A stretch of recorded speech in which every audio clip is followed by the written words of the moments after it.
I want to dive into your time at Google because you were there during basically one of the most explosive engines of growth we've ever seen in a business, the ad sales business. And I was looking at the numbers. You managed an 80 billion revenue ad business, like a unit on its own that would be larger than 99% of public tech companies. Mm-hmm. I think I view my job as like consistently working myself out of my job every year. Like, okay, whatever I'm doing this year, I shouldn't be doing it next year. If the business is scaling and I'm doing the same thing next year, I'm probably not earning my paycheck. What's the craziest thing you've ever had someone try to expense? I was there in the golden age of Google where we had too much money and no controls. At some point we were like, I wonder how far we can push this. And so one person sent in a ticket for a... What? Yeah, no, shut up. Yeah, but like nobody asked any questions. Is this thing on? Yesterday's price is not today's price.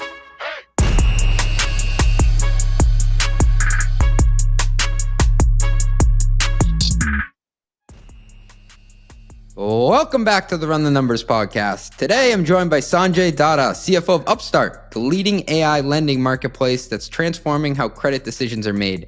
We're starting with his career journey, how he went from scaling Google's $80 billion ad business, that's right, that's a big business to run the finances for, to leading finance at a fast-growing fintech, and what lessons he brought with him from one of the most data-driven companies in the world.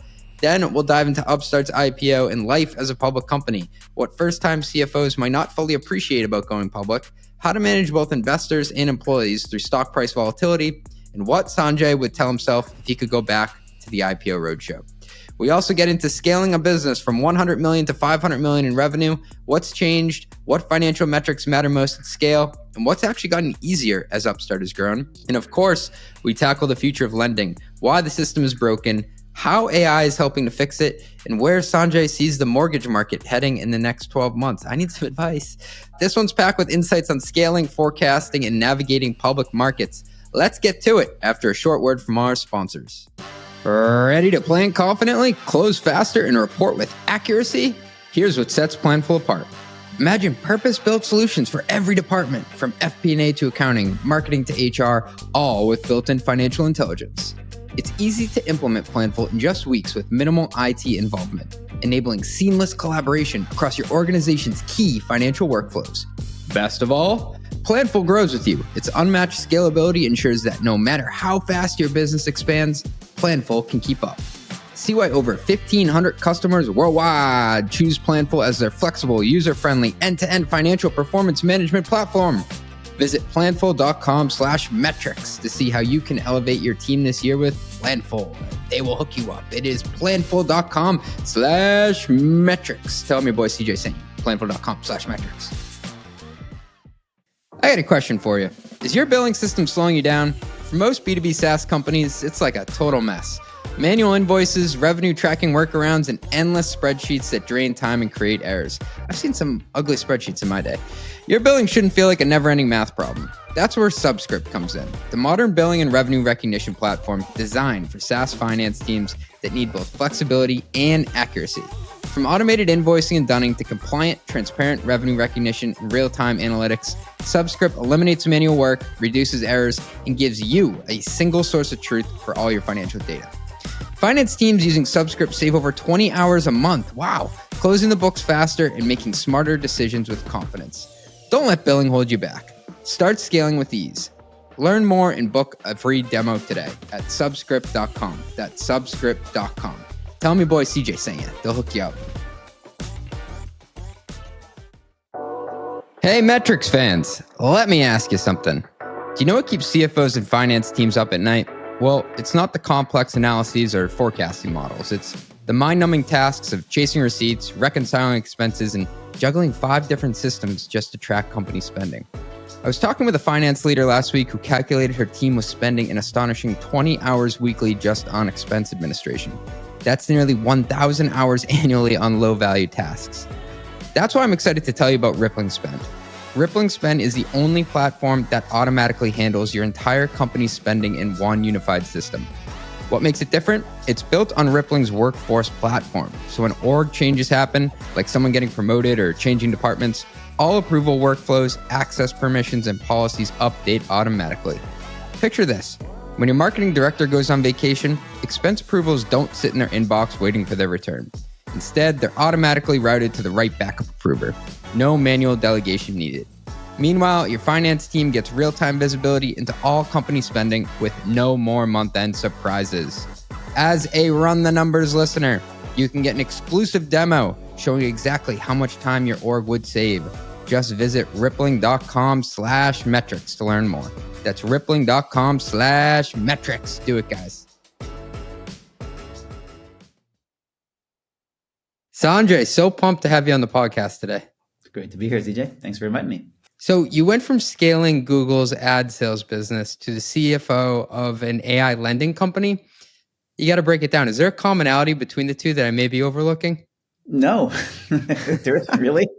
Honestly, I mean, other than they're both businesses that are trying to make a dent, and as a finance person, your job is to understand the anatomy of the business model and make sure you're doing the right things to progress. But beyond that, no, it was just sort of a move out of left field. And at some point in your career, it's good to just throw yourself into something new. And I really enjoyed that. I got that vibe from looking at your resume. You've done a number of amazing things, but they're not all under the same like sector or business model. And I think that more CFOs should have the mindset of like just doing interesting stuff and following what's fascinating to them. Yeah, look, I think that's a good career recipe, not just for finance people, but anyone. Your career is not really a destination; it's more of a journey, and it's a series of experiences that you knit together. And as the late Steve Jobs used to say, you only understand how they fit together in hindsight. Yeah, and you get to write your story looking in reverse, which is nice. Yeah, but yeah, I'm a big believer in just kind of following your gut, following the wind, just taking on things you're interested in and seeing where they take you. Yeah, I think younger people these days try to script it all out from the beginning.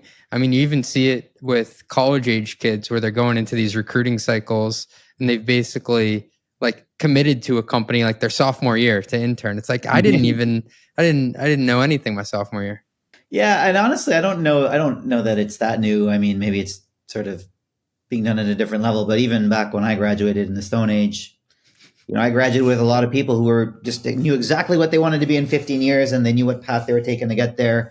And I used to honestly feel very inadequate because I didn't have that vision. I didn't know. And I think what you learn is that a lot of those people just had no idea what they're talking about. I mean, you can't know how your life is going to go and what opportunities are going to come your way and what things are going to interest you 10 years down the road. And so I think when you lock yourself into a path, you kind of have a bit of myopia. Yeah, totally. And you did a number of interesting things upon graduating from college, but one of your longest stays was at Google. Not a bad place to figure out what you're good at and what you like. What did Google teach you about being a finance leader? What did Google teach me about? I mean, I don't really differentiate between being a finance leader and just the general sort of category of leadership. I mean, being a leader to me is just about making sure you know what you're trying to accomplish, then making sure you understand what your priorities are in order to get there, and then communicating those clearly, and then kind of driving focus on them and driving accountability. Right, that's sort of the science of being a leader. And my mentor there at the time, for a lot of my tenure there, was the now former CFO. He's moved on from Google, but his name was Patrick Pichette, and I had the fortune of being a fly on the wall as he sort of went about things. And he's from the Jack Welch School of Management. It's like, tell me what you're going to do in the next 90 days. Okay, we're going to meet in 90 days and see how it went. Then tell me what you're going to do in the next 90 days. And he's just very good at sort of like cutting through the noise, being very crystal clear on what we should be all focused on, and then just driving accountability around it. And that's whether you're a financier, a marketer, or an operations person, or whatever. Every kind of leader needs that sort of mentality. And I think that's certainly where I grew up in my career and where I learned a lot of those skills. Just to play it back, the two terms that I picked out of that were clarity and accountability. Is that something that's big in the teams that you run today? Yeah, I mean, in digital businesses like Google is, and Upstart, that the company I'm now at is, there's generally the problem of too much noise, right? There's so much data. There's so many opportunities to chase. There's, big teams are all distributed now, and like just being very clear in your communication about what direction everyone should row in, and then being very crisp about ensuring that people are doing their part, and where you're falling short, you're aware of it, you know why, you're taking actions and remediations. Yeah, that's sort of the science of a business to me. And clarity is a big part of that, just being very crystal clear about, otherwise you get a lot of people rowing in a lot of different directions. And even if they're all pulling really hard, you could end up going adrift. I want to dive into your time at Google, because you were there for, I think it was like a 12-year run during basically one of the most explosive engines of growth we've ever seen in a business, the ad sales business. And I was looking at the numbers. You managed an 80 billion revenue ad business, like a unit on its own that would be larger than 99% of public tech companies. Mm-hmm. What's the behind the scenes process that the outside world may not appreciate of running something that big? Yeah, I mean, like the Google Ads business is unique. I mean, it's one of those historic, once in a generation businesses that truly, $80 billion when I left seemed crazy compared to what we thought when I started there 12 years earlier. It now seems small compared to how big it is now. It's sort of a magical time, and is very fortunate to be a part of that ride, some small part of it. But surprising with the ads business, I guess maybe one thing that kind of continues to strike me, I don't think it's that well understood, is that some massive proportion of the ads revenue Google makes is on some extremely small fraction of their query stream, right? It's not even like the 80-20 rule. It's more like the 95-5 rule. Like, it's actually an incredibly small fraction of the query stream that is monetizable.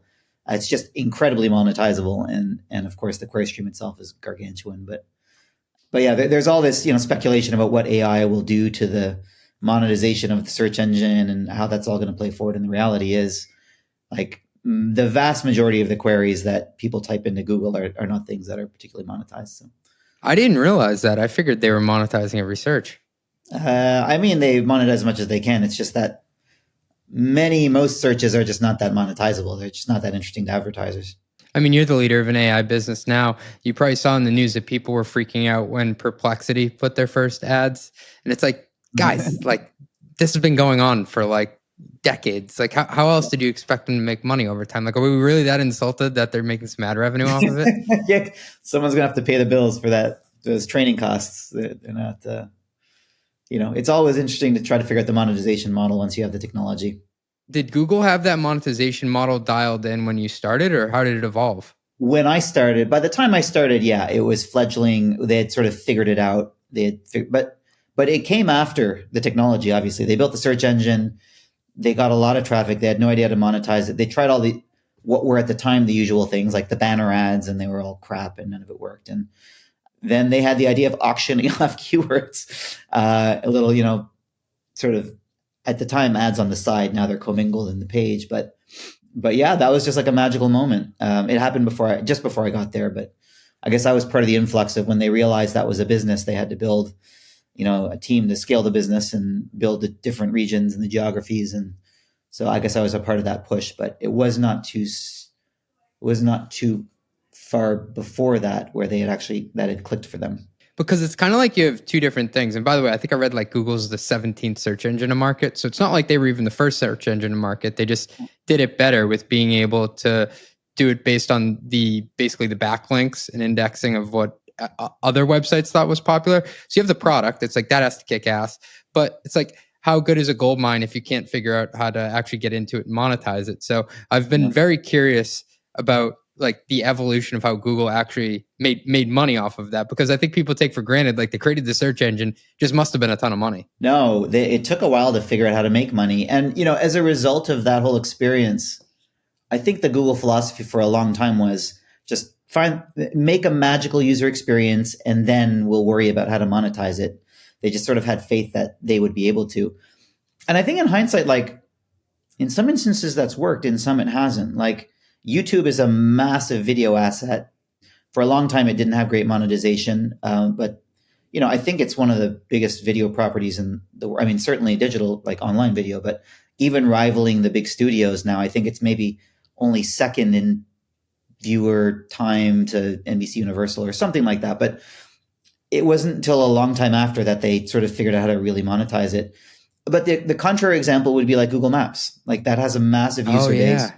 And for the longest time, they're like, oh, we'll just figure out how to monetize it one day. And to my knowledge, they still never have really. So sometimes it works out, sometimes it doesn't. It's going to be interesting to see.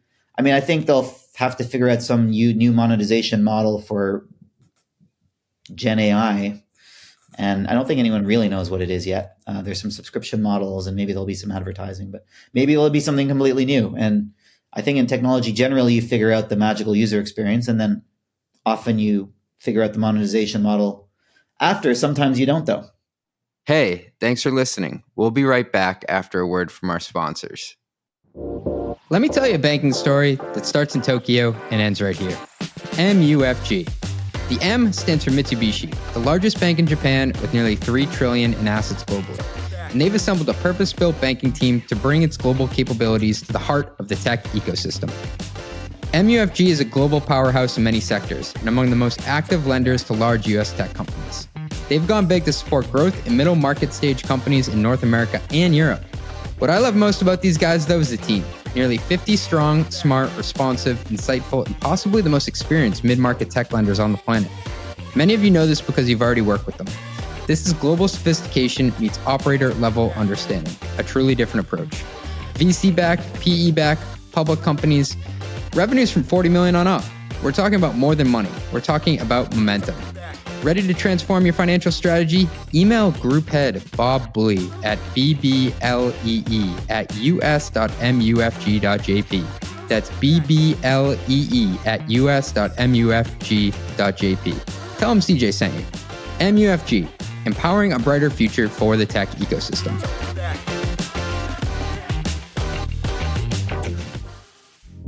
Trust isn't earned, it's demanded. Whether you're a startup founder navigating your first audit or a seasoned security professional scaling your GRC program, proving your commitment to security has never been more critical or complex. That's where Vanta comes in. Businesses use Vanta to establish trust by automating compliance needs across over 35 frameworks, like SOC 2 and ISO 27001. Centralized security workflows, complete questionnaires up to 5 times faster, and proactively manage vendor risk. Vanta not only saves you time, it can also save you money. A new IDC white paper found that Vanta customers achieve $535,000 per year in benefits, and the platform pays for itself in just 3 months. Join over 9,000 global companies like Atlassian, Cora, and Factory, who use Vanta to manage risk and improve security in real time. For a limited time, our audience gets $1,000 off Vanta at vanta.com/metrics. That's vanta.com/metrics for $1,000 off. Here's a question. When was the last time you really had time to focus on growth and not chasing contract renewals, tracking shadow IT spend, or explaining rising software costs to the board? Yikes. The truth is, traditional spend management is broken. If you're still piecing together data from 5 different systems just to figure out what you're actually spending, while vendors keep on pushing those auto renewals and price hikes, my friend, I got a solution for you. That's where Tropic comes in. Tropic is an intelligent spend management solution that consolidates your spend data and processes into one unified offering, enabling insights and decisive action. It doesn't just show you where the problems are, it helps you solve them. From spotting hidden optimization opportunities like duplicative spend, to automating those painful procurement workflows, to giving you the best market data that turns every vendor negotiation in your favor. Tropic combines smart insights with real human expertise to keep you ahead of the curve. And I can say firsthand because I've used them for over 2 years. Their SaaS platform helps me with price checks. It helps me keep my calendar organized of when renewals are coming up and I can actually visualize it. And let me say, it saves me more than 10 hours a week on vendor management, and we've saved a ton on renewals. I'm walking into the boardroom with a lot more confidence. Isn't it time to turn your spend management into your competitive advantage? Visit tropicapp.io/mostlymetrics. That's tropicapp.io/mostlymetrics. What does the future hold for business? Ask 9 experts and you'll get 10 answers. Bull market, bear market. Rates will rise, rates will fall. Can someone please just invent a crystal ball already? Until then, over 40,000 businesses have future-proofed their companies with NetSuite by Oracle, the #1 cloud ERP, bringing accounting, financial management, inventory, HR into one fluid platform. With one unified business management suite, there's one source of truth, giving you the visibility and control you need to make quick decisions. With real-time insights and forecasting, you're peering into the future with actionable data. Whether you're closing the books in days, not weeks, you're spending less time looking backwards and more time on what's next. If you listen to this podcast, you'll know I ask CFOs all the time to rep their tech stacks, and I would say almost every one of them use NetSuite. And that's what I would use too. Whether you're a company earning millions or even hundreds of millions, NetSuite helps you respond to immediate challenges and seize your biggest opportunities. Speaking of opportunity, download the CFO's Guide to AI and Machine Learning at netsuite.com/metrics. The guide is free to you. That is netsuite.com/metrics. Ooh, yeah, it's netsuite.com/metrics. Please, guys, I really need this. I'm so glad you brought up YouTube because people today, like I even look at my own credit card bill. I'm paying for YouTube Premium and YouTube TV. So I'm paying over $100 per month, probably more than I even paid for my cable bill in aggregate, maybe $120 a month. Yeah. But like I take for granted that it wasn't always that monetizable. Like they kind of stumbled for a while at the beginning. And now it's, I mean, if you broke it out, because I don't think they break it out in their 10K, I could be wrong, but it may actually be bigger than Netflix in terms of revenue. I don't know the exact numbers anymore. It's been a while since I've been there, but Yeah. it is a massive, it is an incredible property. I think it's underappreciated just the scale of that thing. And yeah, they're making pretty decent money at it now from what I understand. So you saw Google's revenue engine scale to 80 billion, like we said. What did you learn just about compounding growth at that level? I guess one thing is digital businesses are incredibly scalable. I think if we had attempted to build a manufacturing or a services business that quickly to that scale, I'm sure that would have been very daunting because you're dealing with real world stuff. Like the search ads business, I probably like roughly joined at $1 billion and left at 100 billion, and it didn't feel that different, right? Like I think the enduring lesson from Google is how easy it is to kind of quote unquote coast when things are scaling like that. Like, generally it's generally true that what got you here won't get you there. And so you sort of always have to push yourself to cut waste and reinvent and prune and automate and do things better and more scalably as an operational team, like a finance team is. And it can be a bit easy to just kind of let that slip. And, when revenue is growing so quickly, it tends to solve all other problems and cover up things. But then one day you pick up your head and it's like you've got this mess on your hands because you didn't do the hygiene. And so I think we generally, but not always, we're pretty good at just like reinventing ourselves every year. And it's not that the scale demanded it. It's just that when things have that kind of velocity, you just grow barnacles and you need to like prune them and you need to sort of make sure you're always a bit streamlined. And it was hard to do when, the morale and the direction of travel were so strong. A lot of revenue does cure a lot of sins though. Yeah. Well, that was the motto of the then CEO, Eric Schmidt. He's just like, revenue solves all known problems. So grow more and we'll be fine. And on some level, that's true. But I do think as an operational executive, obviously there's a lot of technology at the company, but there is those of us who are more operational in nature. And I have learned that you do need to keep your data clean when you add new products. Yeah. You need to architect the data structures in the right way. And otherwise, over time, the data itself can be the thing that's unmanageable for a finance team. Well, as an operator, someone on the ground in the trenches, what was your mindset when trying to forecast that big of a business? Forecasting is interesting. I mean, so Google Ads business is an auction. So there's a lot of underlying drivers, right? So you got users typing in keywords and clicking on searches. You've got advertisers bidding for those keywords. You've got the users, with some propensity to click on the ads. The better the ads are targeted, the more they're clicked on. Like there's a whole ratio analysis you can do. But I think that the truism about forecasting is that very often there's power in simplicity, right? And I think a lot of times you can try to over-science a forecast model when in reality, like Google Ads was at such a scale of statistical sort of rigor that you could just kind of like take revenue and draw a declining growth curve through it. And And you'll generally be more accurate than trying to forecast every single one of the components in a bottoms up way. And so I think that the true elegance in finance at Google at that scale was really one of simplicity, not one of complexity. There was more than enough complexity to go around. The really strong players in that function were the ones who could distill it and just be like, here's the thing to focus on. And very often it was like aggregated things that had, the power of statistics behind them at a very large scale. Yeah, because at some point too, you feel like you have so much data that it's almost a burden. So how do you make data-driven decisions while not over-architecting what you're trying to do? Yeah. How did your role change as Google's revenue grew? Was there a tipping point where the complexity fundamentally shifted and you did have to keep reminding yourself, like, keep it simple? The complexity at Google, and this is probably generally true of digital companies, is not necessarily related to the scale, like I said, because these things are very scalable businesses. I think the complexity enters when you start to proliferate a matrix internally as an organization. And by that, what I mean is, like, when you sort of are a young startup-ish tech company, you generally have a core business. It's a monoline business, and you're all sort of working very hard to get it up and running.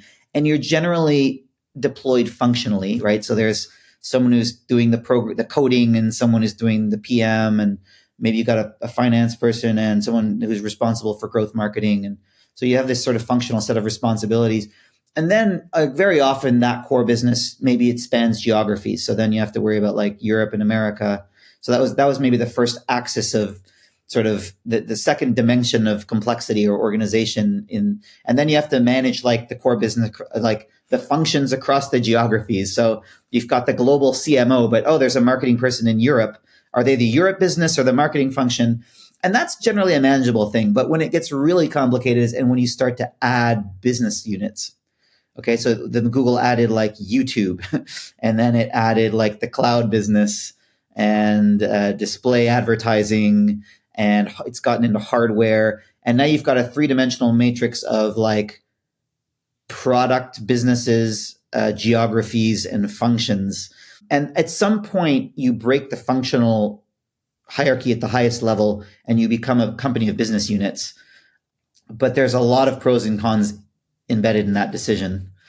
And for a long time, many companies, and I think Google is probably still somewhere in this transition, they have functional executives reporting to the CEO and businesses reporting to the CEO, and they all have geographies, and that becomes a giant cluster.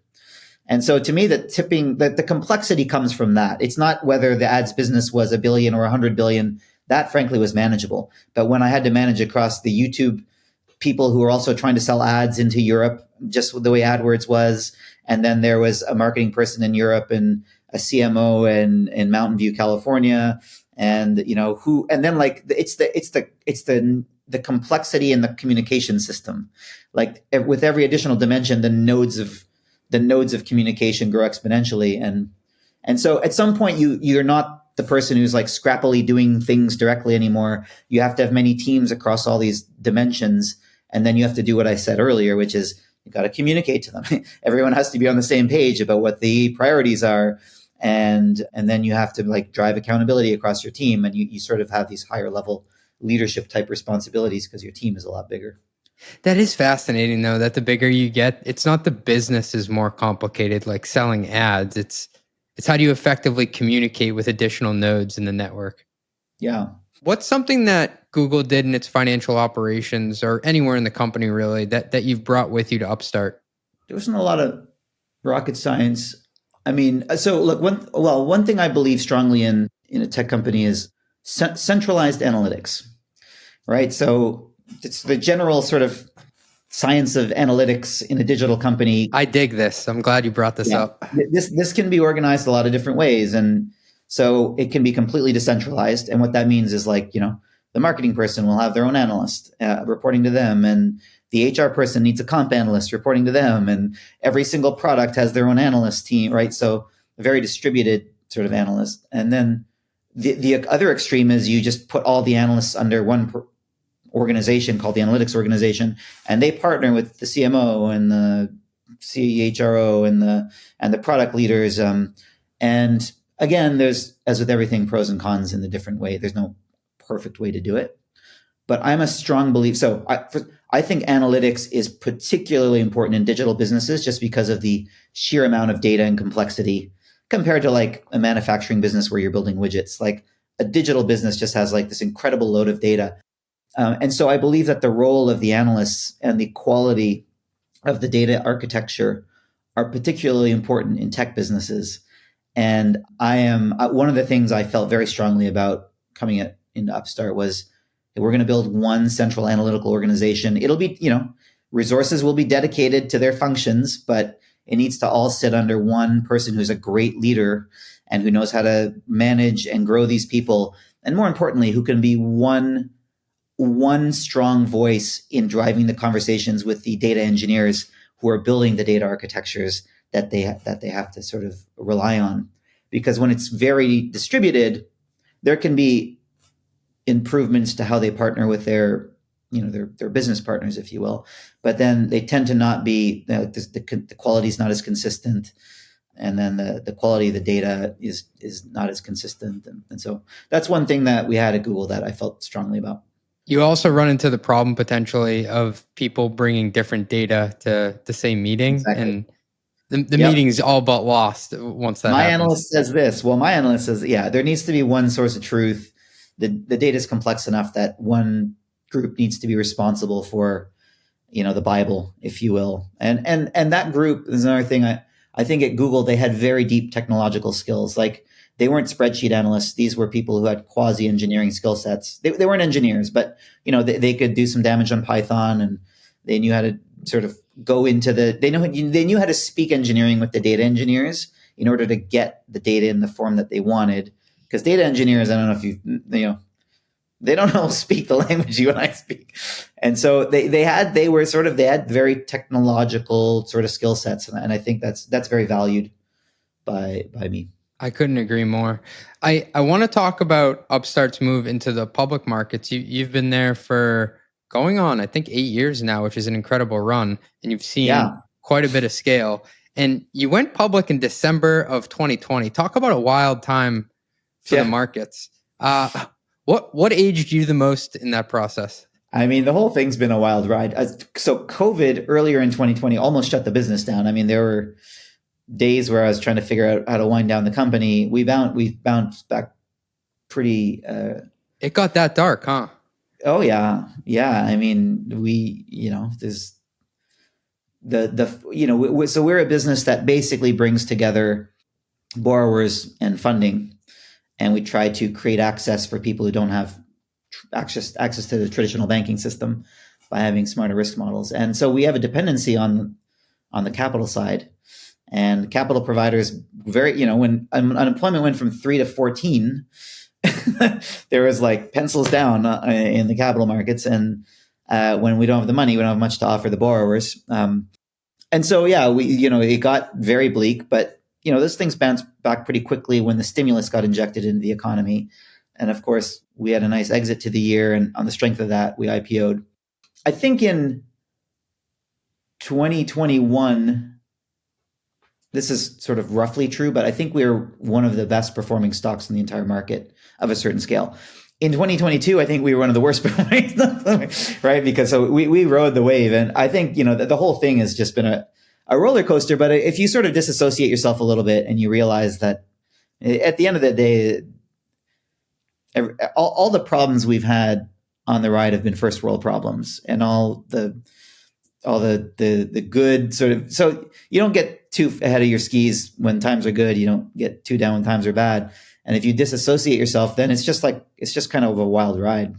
That's really eloquently stated, because you can look at the stock prices of not just your company, but any company during that era, and you're like, whoa, how do you wrap your head around this? And it's often the CFO who has the responsibility of translating the macro to the micro within the company. Yeah. How do you manage internal expectations in your role through the good times and the bad when you talk about the stock price? I would say the general rule, whether it's internal or external, I mean, just I think the key. So after every earnings, the CEO and I get on an all hands with the entire company, and we just talk through. I talk through what investors are asking us. I talk through my interpretation. It's like most of the leadership boils down to transparency and authenticity. Like, just be real with them about what you feel like. There are things that are going good with the business. Things are going bad with the business. There's some things investors think that are off base. The market is, so we always try to keep focus on the fundamentals of our business. We're trying to accomplish something. We've got a set of objectives around creating access in the financial sort of system for folks who don't traditionally have it. And so most important is to remain focused on whether we're making progress there or not as a foundational thing. And then I'm just very clear about what I and what my boss thinks are going well and are not going well in the company. And then I'm very transparent about what investors are saying. They may agree or disagree with us. So just sort of lay it out.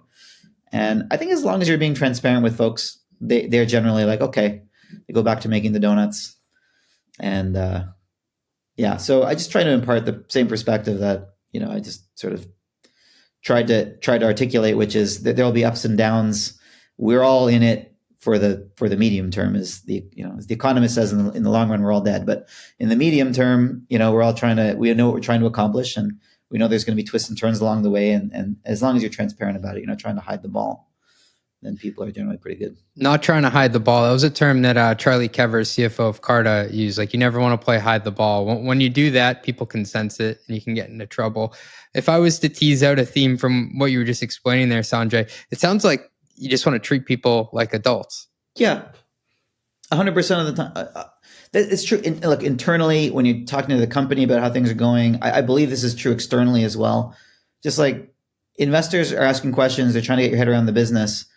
And there's one thing maybe that we've very much deviated from at Google. At Google, they treated earnings as, I don't want to say a bit of a joke, but they definitely tried to obfuscate, and they tried to say as little as possible. And it was almost like a sport there. How little could they say? And, frankly, they had the market power to get away with it.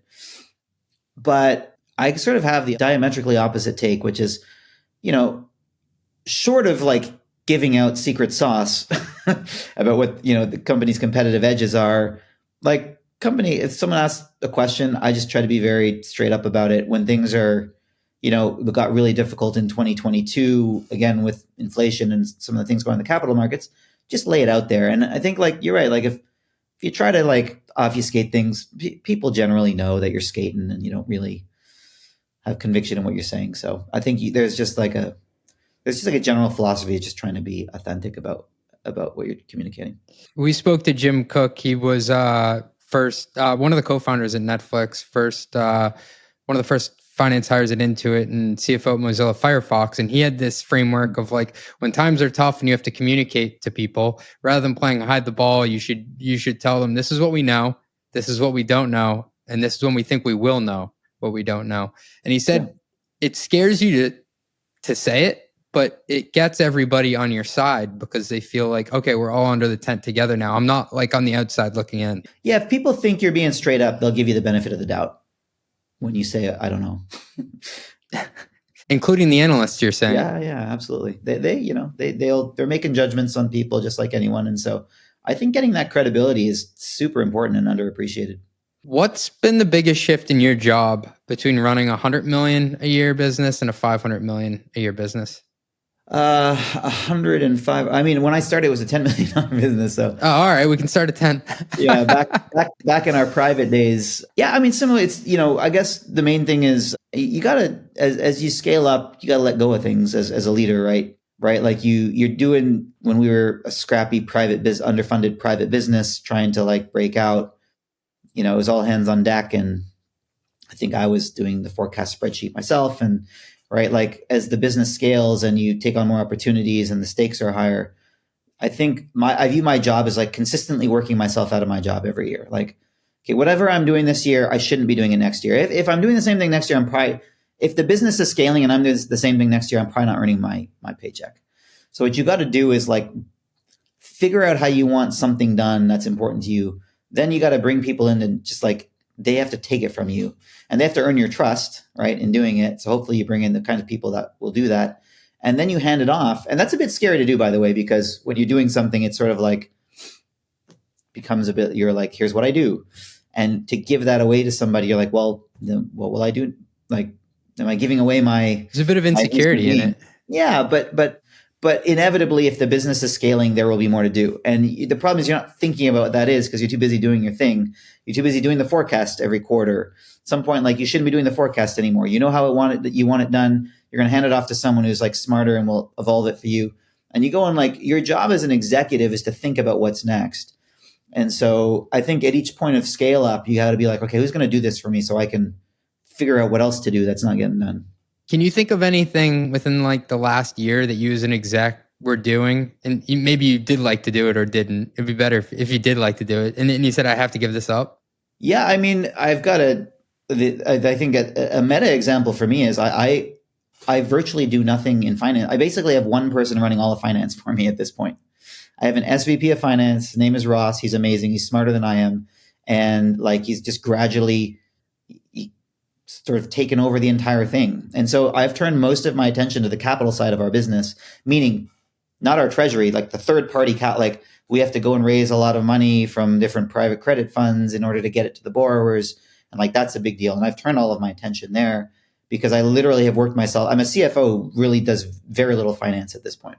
That's awesome for you to say, though. It means you structured your team correctly. Yeah, it means it shouldn't be long before I'm no longer the CFO, and that's as it should be. Now, if I'm doing my job correctly and I'm providing value to the company, we'll find a different thing for me to do, and they'll call me a different thing maybe. But that's as it should be. Like I've there's someone, and that person's group of people are now doing that function better than I ever could, because they're a fresh pair of eyes and they've taken what I've done and they've run with it and they've built upon it. And like, that's the natural progression of how something should work.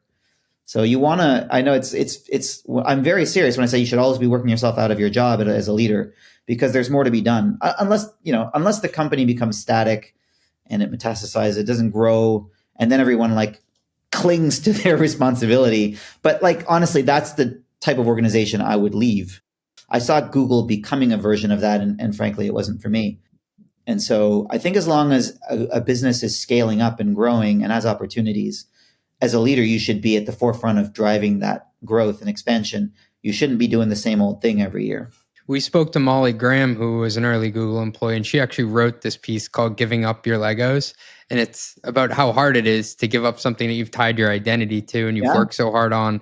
And essentially, like you said, work yourself out of a job so you can go get something new to work on. It takes a lot of confidence to just kind of burn the bridges, right? Like, I just like move. I'm gonna take this new thing. And what if I suck at that new thing? Yeah, I may not be good at it. It may not end up being compelling, but like, that's where it's like, you gotta have. I have the confidence to do this in our company and know that if I'm not good at that, we'll get someone to do it. And I know I've got enough internal equity value with my boss and the board that they'll deploy me on something else. And the moment there's nothing new for me to do, it is probably time for me to seek some other pasture. But I think we're a long way from that being the case where I currently am. Has anything actually gotten easier as Upstart has grown? Yeah. I mean, there can be power in scale, right? Like, so for example, in what I'm currently doing, which is working with a lot of the institutional capital markets, it helps to be bigger. It helps to be public. Like, those guys want to work with the winners. They want to work with businesses that are resilient and that will be around. And, when we were an unknown, underfunded, scrappy private company, a lot of them will be like, nah, I don't know if I'm going to waste a lot of time on you. I don't know if you're going to be around in 3 years. Now we're a bigger, more resilient player in the space. And that, like, we used to have to beg people to talk to us. Now a lot of people call us and say, hey, what's going on? We want to hear what's going on with you. And so as the markets become more aware of you, as you become bigger and more successful, it can make the partnership sort of process a little bit easier. Yeah, people take your phone calls. Yeah. As Upstart has scaled, how have you changed your mindset around financial metrics, the ones that you drive the business to? Has it always been the same, or have you had to rotate certain ones in and out?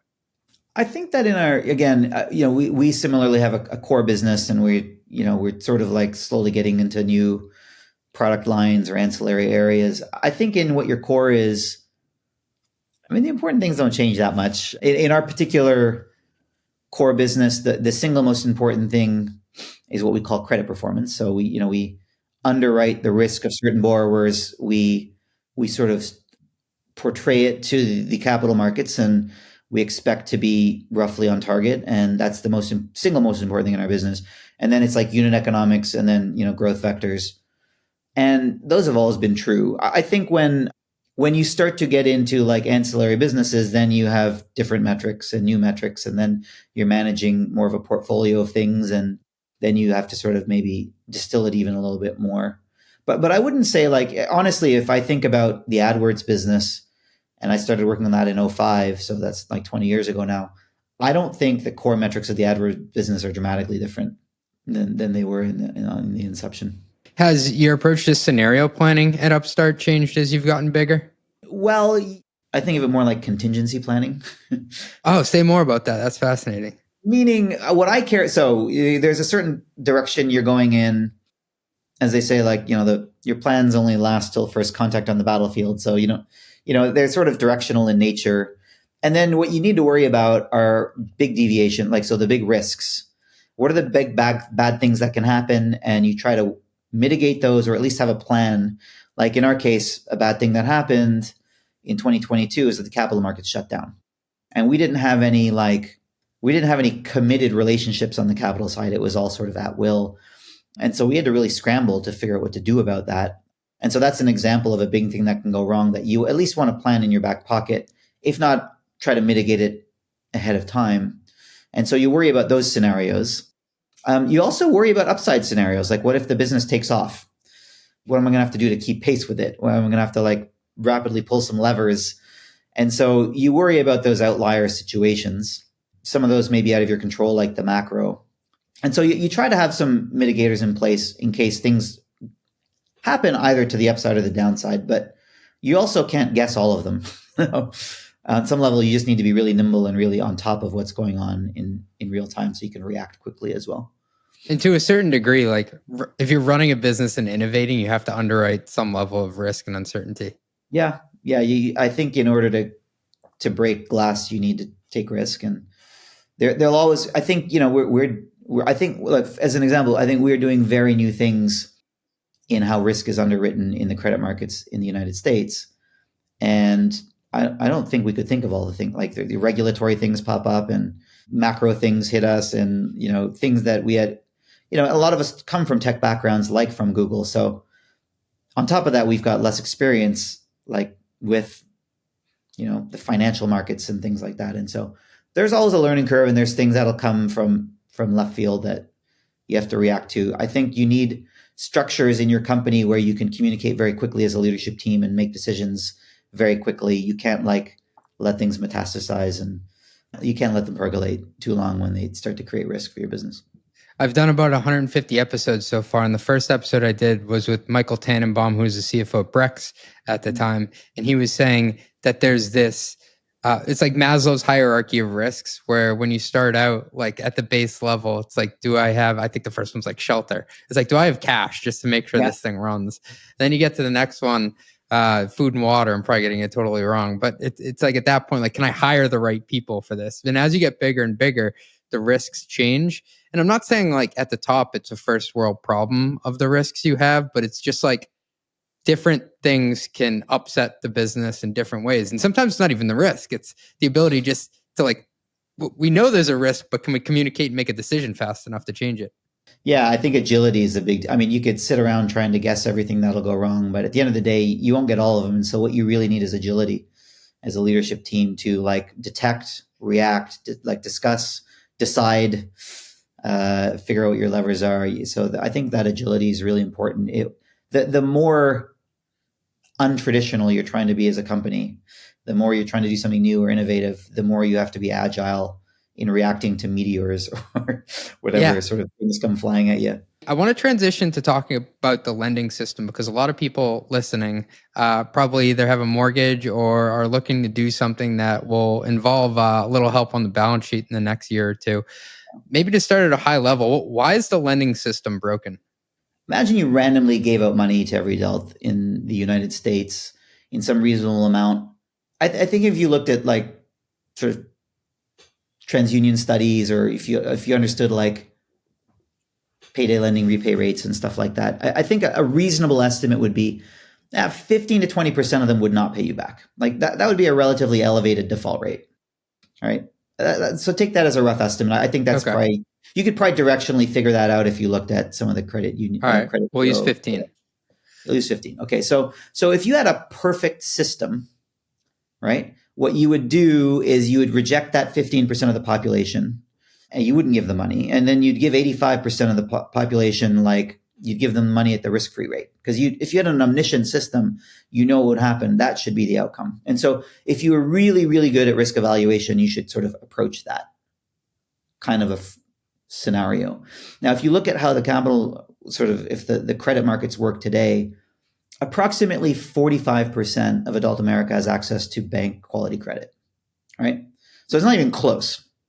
So the first thing is there's a lot of people who should have access who do not. Now, you would hope in being that restrictive that there would at least be minimal defaults for the people who are left in. But like unsecured credit default rates are still close to like 20%. And like if you think about the price of unsecured credit, like think about a credit card. Those are priced at like 20%. They're not close to the risk-free rate. They're closer to 20% because they're subsidizing all those defaults that are let into the system. So you got a system where it's like a lot of good credit is being kept out, like almost like equivalent size of the market that is being approved is being kept out unfairly. And too many defaulters are still being let in. And as a result, everyone's paying too much interest. And it's all because we're not good at predicting who that 15 are. And so we've always viewed it to be like, again, we always at our company, our DNA is technological. Most of us, a lot of our leadership team, like me, came from Google. And so we view this as a prediction problem. And it's like, well, the risk models must not be very good if that's the outcome. And so our view is it's a risk modeling problem. And you use AI to assess credit worthiness. How do you ensure that the models remain both accurate and ethical? I mean, it's a lot of variables going in that you have to wrestle with.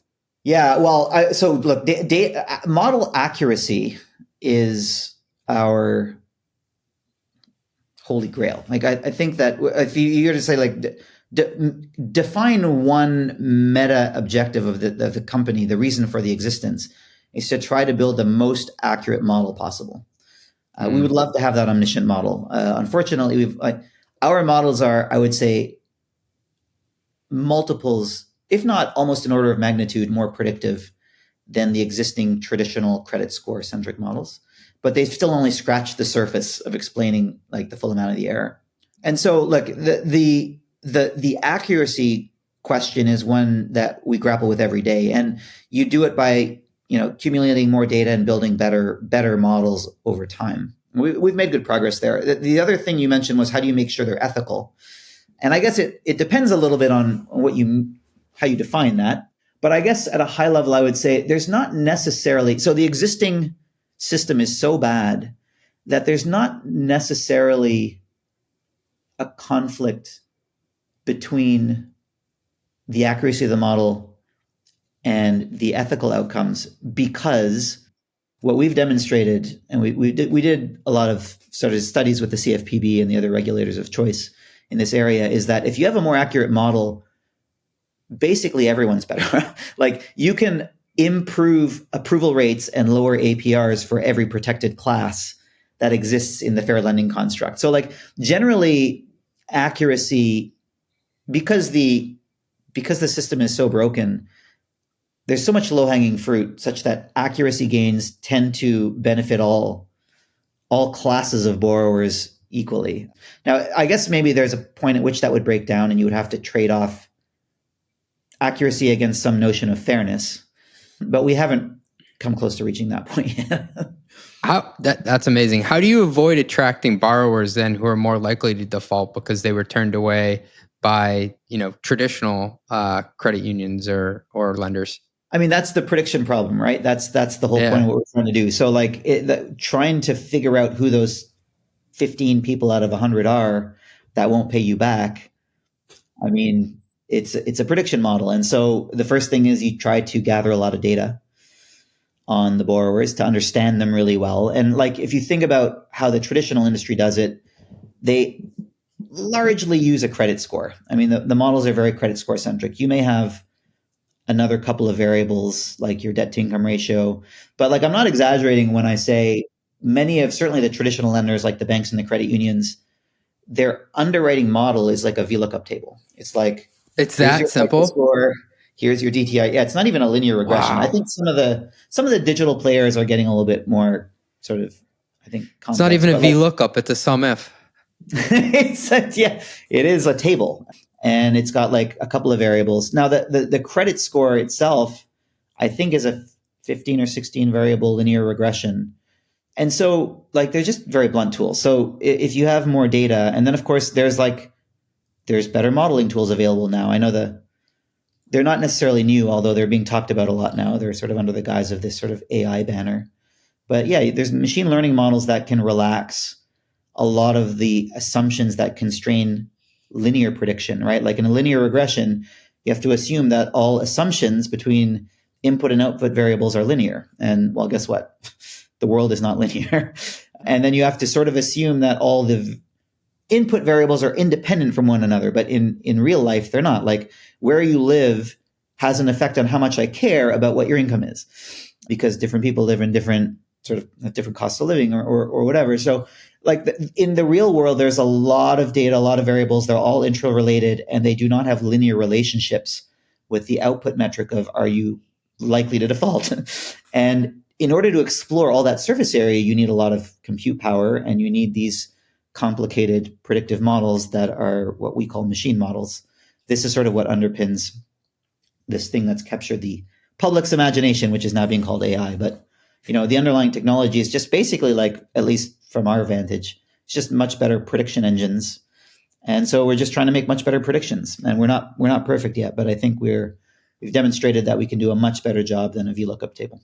Well, not to put you on the spot or anything, but if you were to predict where the mortgage market or basically any lending market is going to go over the next 12 months, just basically, do you think easier to get a loan, harder to get a loan, more expensive? Geez, I mean, that's a fool's errand. So look, what our models do very well is what I would call relative borrower selection. So if you gave us 100 borrowers that all had the same FICO score, so they would look indistinguishable to a traditional lender, we would ingest a lot of data about them, and we would, I think, do a very good job in ranking them relatively, who is least versus most likely to pay you back.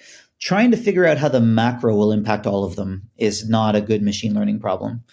And it's a hard prediction problem. And if you were to ask me just as an industry participant, I think my answer is like, I think this is the most uncertainty over macro I felt in a long time, right? Like the macro was going in a good direction, right? So to me, from my perspective, the inflation we've been grappling with for a couple of years was a direct result of the stimulus that got injected in the economy, right? Like we grew the money supply by 40% versus, in about 18 months. And of course that needs to get ingested into the price level. It's a one-time increase. That was all kind of going in the right direction. And it all seemed to be subsiding. But, now you're talking about tariffs getting thrown into the mix. You're talking about like in a labor market that's already got a shortage of workers, sounds like we're going to be chasing a few more of them out of the market, and there's going to be an impact on labor costs. They're going to go up. There's already more job openings in this economy than people in the entire country looking for work. Like that's a very anomalous situation. An economist could call that full employment. And we have not been in that situation, at least in my lifetime. And it's going to get worse now because I'm assuming there's going to be less labor supply as some of the illegal workers are taken out of the market. And so like those things, I don't know what impact they're going to have, to be honest. I couldn't try to guess if if I wanted to. Yeah. But I think there's a lot of uncertainty. I like how you separated the qualifications for someone to pay you back from the actual macro environment that just impacts everybody. Like those are two very different forces. They are. And like, I think the one we're focused on is the more important one over time. All things equal, I think so. In a credit score bucket where everyone has their same credit score, we could probably find like a 5x risk spread. Meaning in a credit score bucket, our models will find someone who will default at a 20% rate and someone who will default at a 4% rate. Like I think we've proven that we can do that. And that's ongoing, right? I think a macro shock happens once every couple of years and it creates like a 2x shock to risk. Like everyone's default rates in the GFC of '08 doubled. Okay, so they went from 5 to 10 or whatever. So like I think we view it as we're spending our time trying to figure out the 5x spread of risk that is ongoing. We're admittedly, like everyone else, not that good at predicting when a 2x spike of risk is going to happen. But they tend to normalize over the cycle, right? You'll get a good one, a bad one. And so that's not to say that the macro is not important. We've learned very difficult lessons over the last 2 years that being able to read and react to the macro in an agile way is extremely important. And in self-criticism, I would say we were not prepared to do that as well as we should have in this latest cycle. And we've learned from that. But I'm still pretty convicted that if you take a step back and think about where the sources of value creation are in this industry over the medium term, I think we're focused in the right place. Yeah. And then you wake up one day and it costs $7 for a nice coffee at Starbucks. Yeah. It may get worse when we kick out half the baristas. I know. That's tough. Sanjay, I'm going to take you into what we call our long ass lightning round. So the first question I ask every successful CFO on the podcast is, what's an example of something you've screwed up at work before? Oh, goodness. Where do you start? I mean, the list is long. This is more academia, but I've quit on a music degree. Earlier in my career, I bought for some people I worked for, I was managing some of their investment money. I bought a wine corking business out of bankruptcy. Ooh. And I've never bought anything out of bankruptcy before. I thought it was a great opportunity, but the day after I bought it, everyone quit because they had offers to move on and they were just seeing the thing through bankruptcy. And I ended up trying to figure out how to work the wine corking machines. You were working the wine corking machines? I learned to do it with a couple of the ones that stuck around. And I only did it for long enough to be able to sell off the equipment and try and get some of our money back. But I don't know. I think the important things about failure are not the catastrophic one. I mean, it's really when I think about failure, it's like taking little risks, like speaking up in a meeting when you're not quite the expert, but you have a point of view. A lot of times you're like, no, I shouldn't say that. That sounds stupid. I've spoken up and I've sounded stupid. And in hindsight, or like in retrospect, you learn more and you're like, nah, that sounded dumb. There.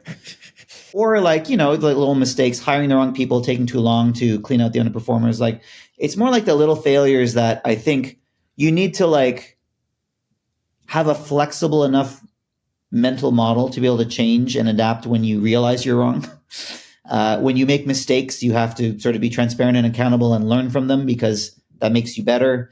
And to me, it's more like the more important things about failure are like taking little risks and making little mistakes and just like being able to manage that in a way that's constructive and beneficial for your peers, where you can like then learn and grow and be stronger and better. And by the way, in having taken some of those risks, some of the things I said, people are like, oh, that was a good question. That wasn't dumb at all.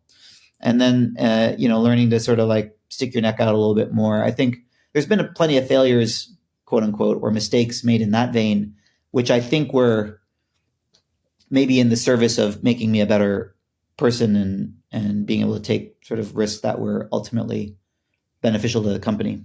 But buying a wine corking business out of bankruptcy was not one of those. There's no benefit to my career from having made that catastrophic error. Next one. If you could tell your younger self something, knowing what you know today, besides not to buy wine corking business, what would it be? My younger self, just enjoy the ride. I mean, I think, and I've been pretty good about this, and this will sound cliche, but like what I said earlier, like your career is not a destination. It's not like, if only I got there. It turns out it's just the story and it's the journey. And so most of, if you're fortunate enough to be working in this country, in this economy, most of us are, very blessed. And, it's easy to take on the stress of the day and, oh, fuck, I said that was stupid. I got that wrong. My boss mad at me. But just have like the perspective to know that like in the grand scheme of things, you'll overcome this stuff. And we're all, I'm trying to minimize everyone's work stress, but like a lot of it is in the grand scheme of things, we're blessed to be in the positions we are. And so you gotta enjoy the ride. Too many days I've let the stress of the day, the soup du jour, ruin my week or just ruin my overall mindset. It's it's human nature, but that's what I try to tell my younger self. More of a technical one. Can you walk me through your finance software stack? What tools does your team use to get the job done? Oh, geez. Well, as I said, I've sort of extracted myself from the financial day-to-day, but let's see. We use NetSuite. We use Adaptive for planning. I think we use Topology for payables. We use Brex for corporate expense. I think we're using Zip for procurement. Those are some great tools. Nice. Last one I got for you. What's the craziest thing you've ever had someone try to expense? Oh, the Google days were, I was there in the golden age of Google where we had too much money and no controls. This is not necessarily an expense, but we had this thing where if you, in the office, if you needed something, like if you needed a new keyboard or you needed a chair because your chair was broken, you just would log a ticket and the ticket would get thrown into the ether and then a chair would show up. And at some point we were like, I wonder how far we can push this. And so one person sent in a ticket for a piano. like a small electric piano or like a grand baby piano? No, not a grand, an upright, but a piano. And the next week there was a fucking piano. What? Piano showed up. Yeah. That's just nobody asked any questions in those days at Google. It was it was just, it was a company that grew too quickly and had too much money and not enough control. And for a while there, it was that's an anecdote, but I think that was maybe just emblematic of the times. It's emblematic of the era at that company. Sanjay, this has been an absolute blast. Thanks for carving out time for us and sharing all your insights. My pleasure. Thanks for having me on. And I'll look forward to talking to you again some point in the future. Run the Numbers is a mostly LLC production. Yelling an intro by Fat Joe. Artwork by some AI thingamajig. Podcast and video editing is done by Cleancast at cleancast.io. Nothing said on this podcast is intended to be business or investment advice. It's the sole opinion of me, a guy who feeds his dog too much ice cream and has a history of net operating losses, LOL. If you like this podcast, please hit subscribe. It would mean a lot to me. And also check out mostlymetrics.com. That's my newsletter where I explore business models and financial metrics. Thanks for riding with me. Share this with your friends. Peace.